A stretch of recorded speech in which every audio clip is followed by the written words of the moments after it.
அன்பு நண்பர்களுக்கு வணக்கம். ஓம் குரோம் நம பராய கோப்திரே நம. மற்றும் எனது ஆஸ்தான குருவான டாக்டர் ஆண்டாள் பி சொக்கலிங்கம் ஐயா அவர்களுக்கு எனது பணிவான வணக்கங்கள். இன்றைக்கி நம்ம பார்க்க போகிற ஒரு சிறந்த டாபிக் வாஸ்து குறித்து. பூஜை அறை. பூஜை அறையில் என்னென்ன இருக்கலாம், என்னென்ன இருக்கக்கூடாது, முதல்ல பூஜை அறை எங்கே இருக்கணும், இந்த 3 விஷயம் பார்க்க போகிறோம். இப்போ பூஜை அறை எங்கே இருக்கலாம்?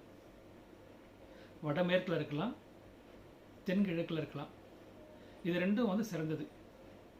மத்தியில் சொல்கிறாங்க, மத்தியில் ஓகே நீங்கள் வைக்கிறதுனா ஓகே ஃபைன்.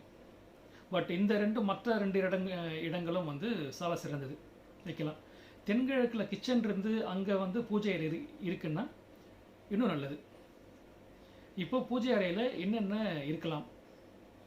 முதல்ல காமாட்சி அம்மன் விளக்கு. அங்கே ஒரு சில பேர் கஜலட்சுமி விளக்கை வாங்கி வச்சுட்டு காமாட்சி அம்மன் விளக்கு நினச்சி ஏற்றிட்டு இருப்பாங்க. கஜலட்சுமி விளக்குக்கும் காமாட்சி அம்மன் விளக்குக்கும் ஒரு டிஃப்ரென்ஸ் இருக்குது. கஜலட்சுமி விளக்கு லக்ஷ்மி தாயார் உட்காந்துருப்பாங்க, யானை 2 பக்கமும் இருக்கும்.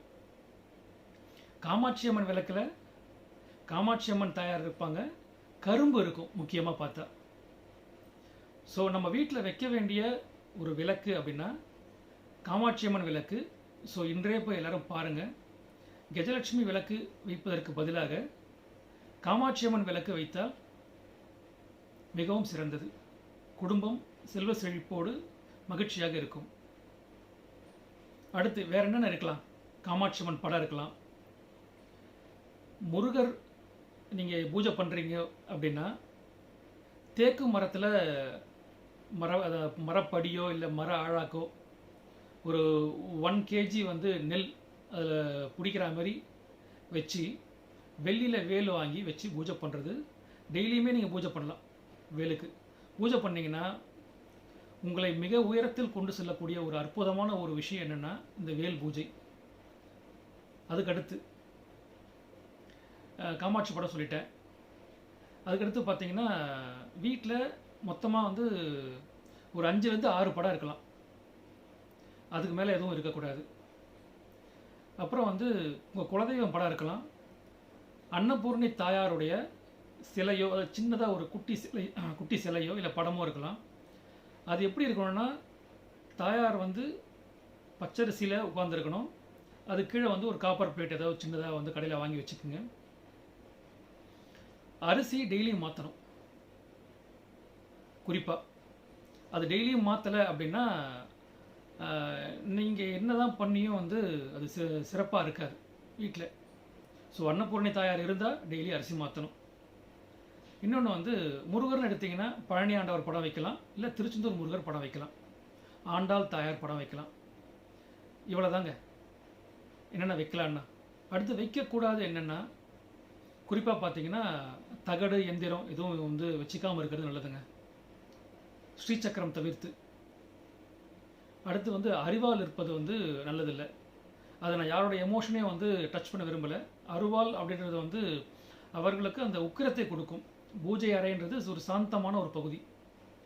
அவங்க போனால் மனசு சாந்தமாகணும், மாறாக உக்கிரத்தை கொடுக்கக்கூடாது. ரொம்ப அதிகமான அந்த தெய்வங்கள் படங்கள் இருக்கக்கூடாதுங்க.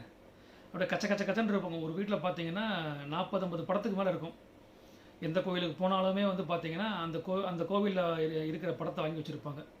அப்படி இல்லாமல் நான் சொன்ன ஒரு 5லேருந்து 6 படங்கள், உங்களுக்கு பிடித்த கடவுள், முருகர்னா அந்த 2 கோவில் படம், அப்புறம் உங்கள் குலதெய்வம் காமாட்சி அம்மன், அப்புறம் அன்னபூர்ணி தாயார், பெருமாள் படம் வைக்கலாம்.